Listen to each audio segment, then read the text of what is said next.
Bonsoir à vous qui nous suivez sur TV5 Monde. Le marché des médicaments est encombré par des médicaments inutiles, voire dangereux. Ce constat s'appliquerait-il à la Suisse? Enquête sur des pilules difficiles à avaler.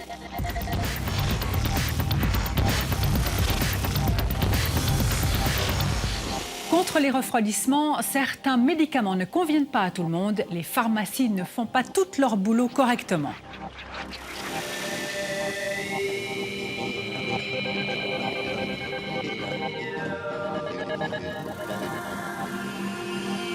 Chaque année, de nouveaux médicaments sont mis sur le marché, des médicaments innovants, si l'on en croit l'industrie pharmaceutique. Pas si sûr.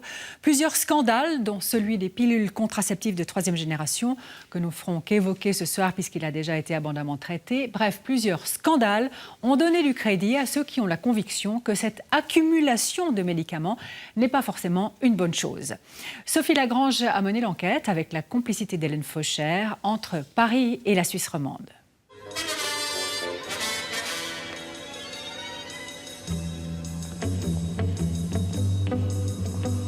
C'est ici, à Paris, que commence notre enquête, avec un indice de poids. Ce guide des 4000 médicaments utiles, inutiles ou dangereux. Un pavé de 900 pages signé par 2 professeurs que la presse a surnommés les tontons flingueurs de la pharmacie. Nous allons pister l'un d'eux. Je trouve d'abord que c'est un ouvrage scientifique. Je sais le temps qui était passé, je sais les milliers de documents qui ont été utilisés pour le réaliser. Qu'il puisse y avoir des divergences sur tel ou tel point, c'est inévitable dans un domaine aussi complexe que le médicament. Hein, parce que dans ce domaine, il y a le médicament, mais il y a aussi la façon de s'en servir.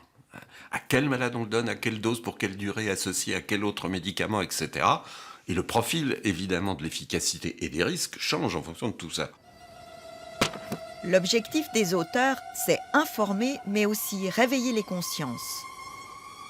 Ils reconnaissent qu'il y a bien sûr beaucoup de médicaments utiles qui sauvent des millions de vies, mais cela ne représente qu'une partie de la masse de médicaments sur le marché. 50% de médicaments inutiles. Il faut en savoir plus. Il y a d'abord ceux qui sont totalement inefficaces scientifiquement.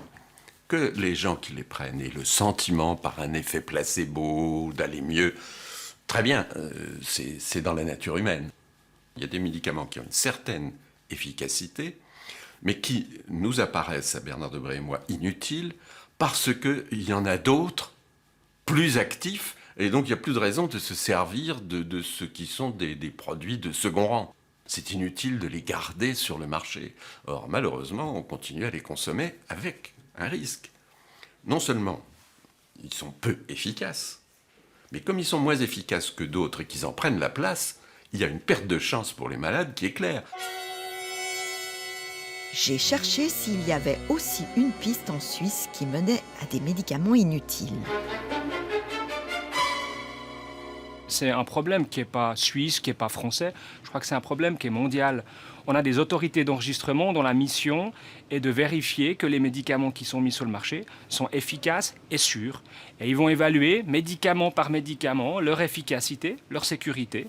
Et s'ils estiment que ce rapport est acceptable, eh bien, ils vont autoriser la mise sur le marché de ce médicament. Mais ils ne se posent pas la question de l'utilité de ce médicament par rapport à tous les autres médicaments qu'on a déjà sur le marché. Et ça, c'est une des raisons principales pourquoi certains médicaments, à la fin, sont inutiles. C'est encore à Paris que nous avons trouvé un autre indice menant à des médicaments inutiles. La revue Prescrire et ses classements. Elle analyse tous les nouveaux médicaments qui arrivent sur le marché français et elle les évalue. Et regardez, j'ai calculé qu'entre 1981 et 2012, Prescrire a jugé que moins de 10% des innovations étaient vraiment intéressantes et que 64% des nouveautés n'apportaient rien. Financé uniquement par ses abonnés, Prescrire est une référence pour une information indépendante à disposition des professionnels de la santé du monde francophone. Il y a tout un système, toute une procédure d'élaboration des textes très collective. C'est pour ça que les textes sont signés prescrire et pas professeur un tel ou docteur machin. Non, il y a toute une équipe de rédaction. Les rédacteurs s'engageant à n'avoir aucun lien d'intérêt avec les firmes pharmaceutiques, bien sûr. Et ensuite, tout un processus collectif avec beaucoup de regards croisés, de contrôle qualité, d'autocritique, enfin pas de personne à personne, mais au sein de l'équipe. Et toute une recherche, toute une méthode aussi documentaire pour croiser les sources. Parmi les suspects d'inutilité, il y a tous ces MeToo. En français, les moi aussi. Et trouver une nouvelle molécule plus active, l'histoire de la pharmacie montre que c'est rarissime. Alors, on sort une nouvelle molécule, un tout petit peu modifiée, on lui a mis un chapeau vert ou une plume rose sur la tête, mais c'est exactement la même formule. Ça a en général les mêmes effets. Quelquefois, c'est un peu moins bien. Quelquefois, il est même arrivé très exceptionnellement que ce soit un petit peu supérieur. Rarissime, ça. Ils n'ont pas eu beaucoup de chance dans ça. Mais en tout cas, on la vend comme un progrès remarquable de deuxième génération, naturellement au prix d'une molécule originale, beaucoup plus chère que celle qui est devenue généricable. Record du monde, l'hypertension artérielle. L'hypertension artérielle, c'est un marché d'1,5 milliard de malades. C'est le plus gros marché mondial. Il y a 5 molécules actives. 5. Combien y en a-t-il sur le marché en France? 200. Ça veut dire que, le calcul est simple, il y a eu 40 copies de chaque molécule. Et qui se battent pour occuper une petite part de marché, à coût de marketing, de dépenses d'investissement en publicité absolument formidables, pour prendre une petite part d'un marché gigantesque. Ça fait une grosse part. On fabrique des blockbusters avec des MeToo dans ce domaine-là. Je ne serais pas intégralement opposé au MeToo. C'est vrai que pour certaines indications, il y a beaucoup d'alternatives, il y a beaucoup de produits. Il arrive quand même qu'un MeToo ait un petit avantage, par exemple pour les patients qui ne supportent pas les premiers médicaments commercialisés dans une telle ou telle indication. Eh bien, il y a justement un autre médicament un petit peu différent, mais qui a les mêmes effets, puis qui peut être mieux toléré, par exemple, chez un allergique. Donc les MeToo, parfois, peuvent rendre service. Et puis, surtout, ils rendent service en maintenant la concurrence. L'alternative au MeToo, ce serait quoi? Ce serait un marché où dès qu'il y a un médicament dans une indication, il n'y en aurait pas d'autres. Ça induirait un monopole de fait qui ne serait pas tout à fait souhaitable pour l'équilibre du marché. Mais dans le dossier des MeToo, j'ai trouvé d'autres preuves à charge comme la contraception. Les pilules de 3e génération sont effectivement inutiles par rapport aux pilules de 2e génération. Il n'a jamais été prouvé qu'elles soient plus efficaces en quoi que ce soit, ni la contraception, ni l'acné, ni rien du tout. Et puis il est apparu au fil des années qu'elles sont même un peu plus dangereuses. C'est un exemple de médicament inutile, ou plus exactement, plus dangereux qu'utile, et qu'il faut donc écarter. Il y a donc les pilules anticonceptionnelles, mais les auteurs du guide ont repéré bien d'autres médicaments plus dangereux qu'utiles. Et Thierry Buclin, pharmacologue en chef au CHUV, a attiré mon attention sur les nouveaux médicaments contre le diabète. Dans les années 60, 70, on avait commercialisé les premiers antidiabétiques oraux.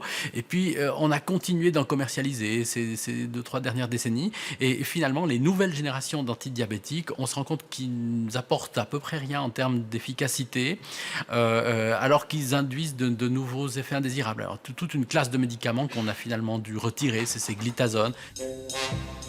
Des médicaments à l'origine de nombreux accidents cardiaques. Et l'un d'eux, lactose, provoquerait en plus l'apparition de cancers de la vessie.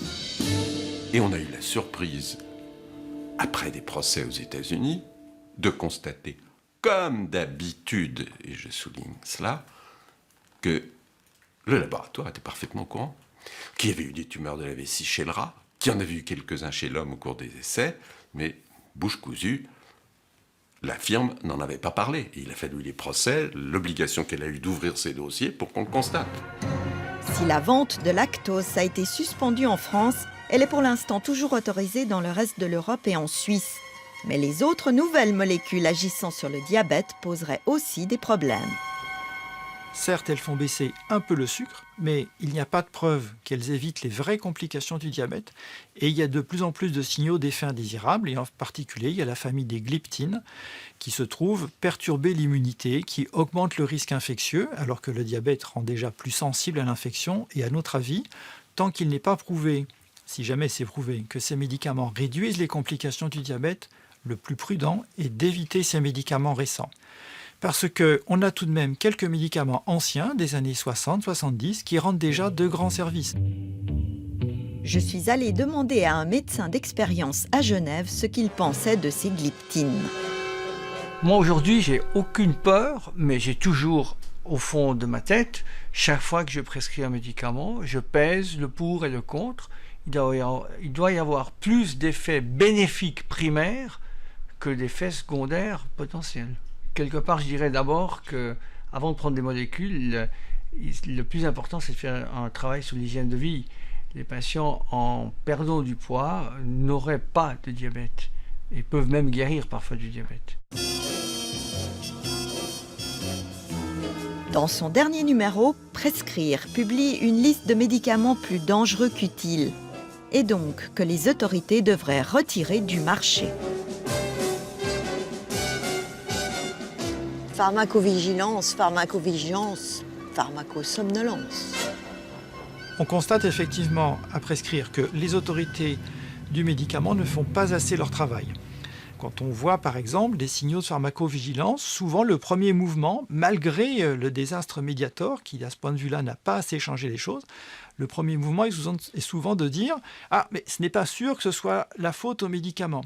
Ben oui, ce n'est pas sûr, mais à notre avis, à Prescrire, le doute doit bénéficier aux personnes et non pas aux médicaments. On doit d'abord mettre les personnes sous protection et pas les médicaments et leur chiffre d'affaires. Mais comment cela se passe-t-il du côté des autorités suisses ? On a un peu tendance à toujours critiquer les autorités et dire c'est la faute aux autorités, c'est la faute à Swissmedic en Suisse. Mais je crois qu'on oublie parfois que ces autorités, elles appliquent simplement les missions qui leur sont données par nos instances politiques. Et qu'aujourd'hui, on ne demande pas à Swissmedic d'avoir ce regard large sur le marché. On leur demande de faire ce qu'ils font aujourd'hui et je pense qu'ils font très bien le travail qu'on leur demande de faire.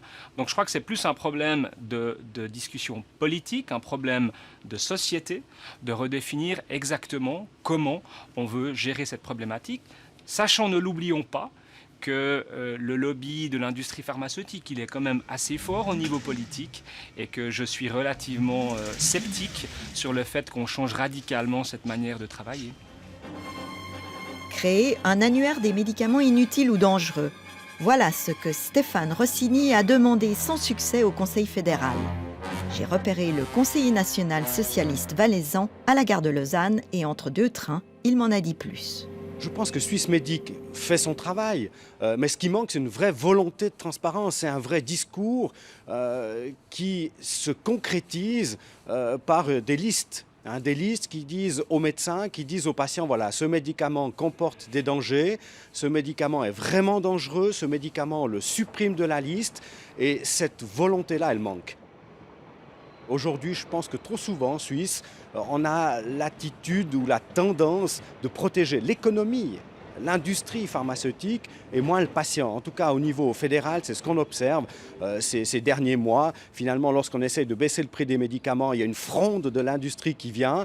Et c'est comme si, je dirais, les emplois, les plus-values, les bénéfices de l'industrie pharmaceutique valaient plus que la sécurité des patients, valaient plus que la qualité de la médecine.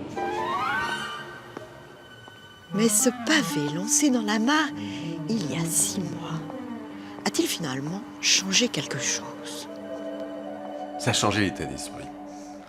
Réellement, ça a contribué à ce que les Français soient plus exigeants dans le domaine du médicament. Et on le voit bien actuellement avec les histoires de pilules qui éclatent en France. Ça ne serait pas produit comme ça il y a 3 ans.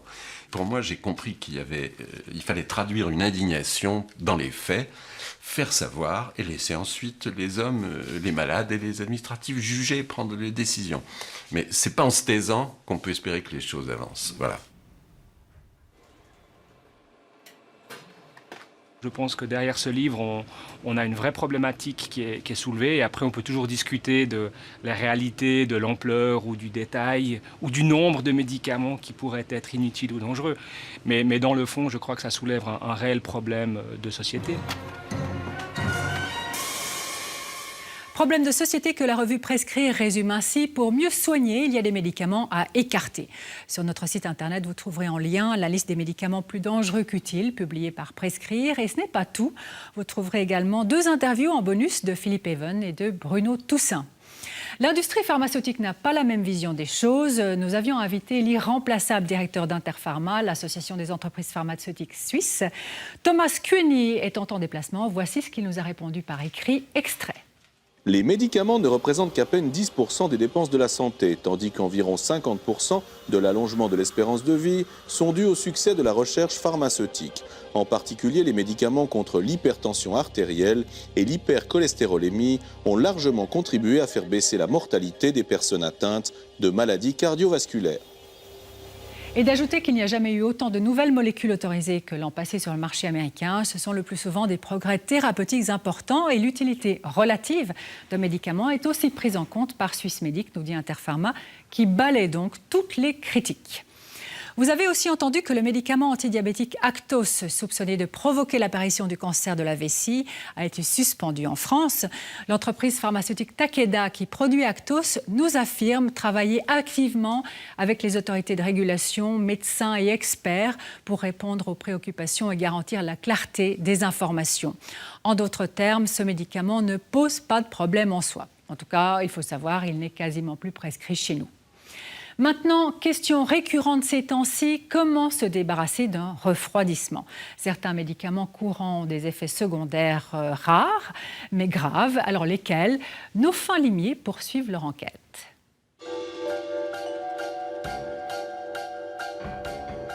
Voilà le premier indice que j'ai trouvé dans une recherche universitaire de Toulouse.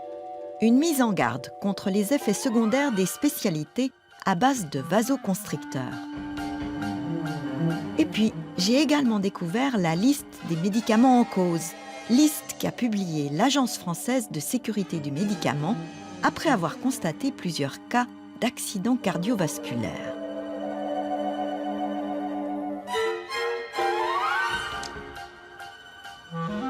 Mais je me demande comment agissent ces pilules contre le refroidissement.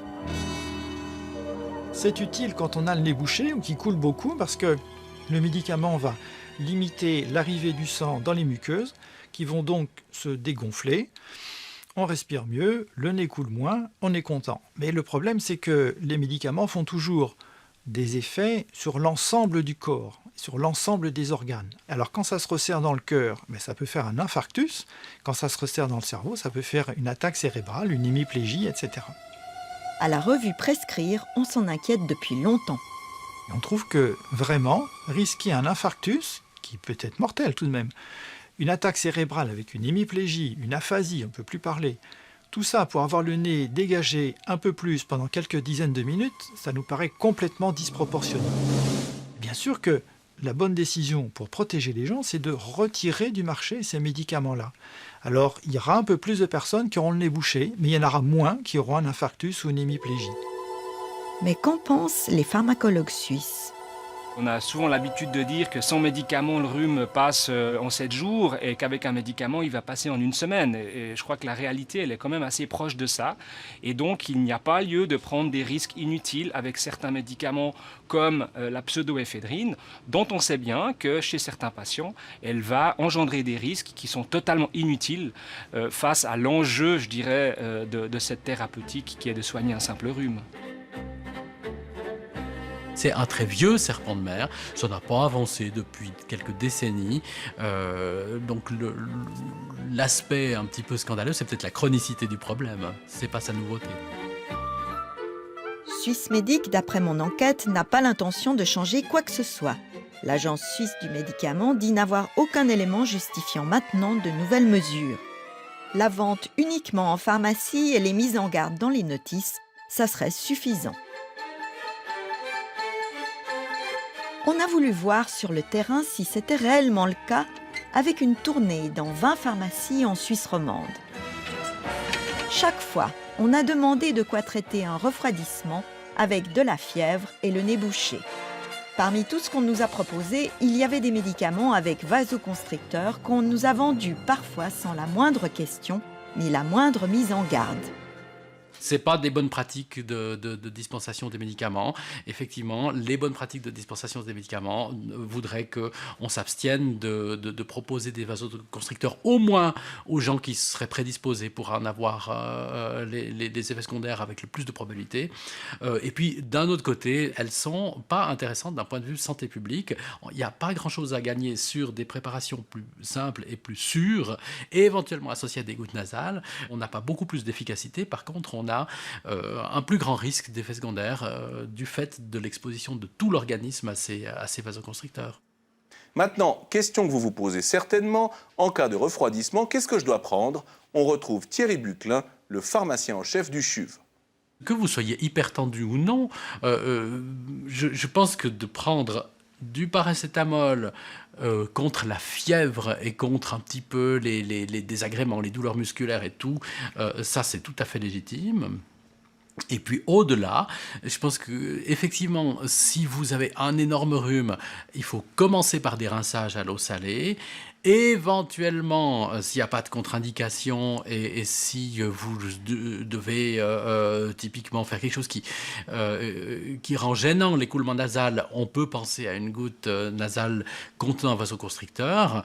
Mais ces associations n'ont pas tellement leur place, à mon sens, même si elles procurent un soulagement ressenti par les personnes. Ce soulagement, je pense qu'il peut être atteint avec les autres produits à moins de risque.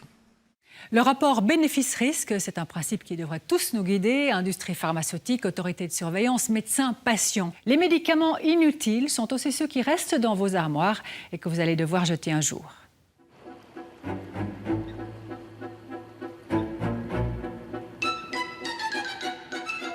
Mais où va-t-elle avec ce sac plein de médicaments ? Ah, voilà, elle les ramène dans une pharmacie, mais pas n'importe laquelle. Bonsoir. Je vais vous amener des médicaments pour pharmacien du cœur. Très bien, merci, c'est gentil.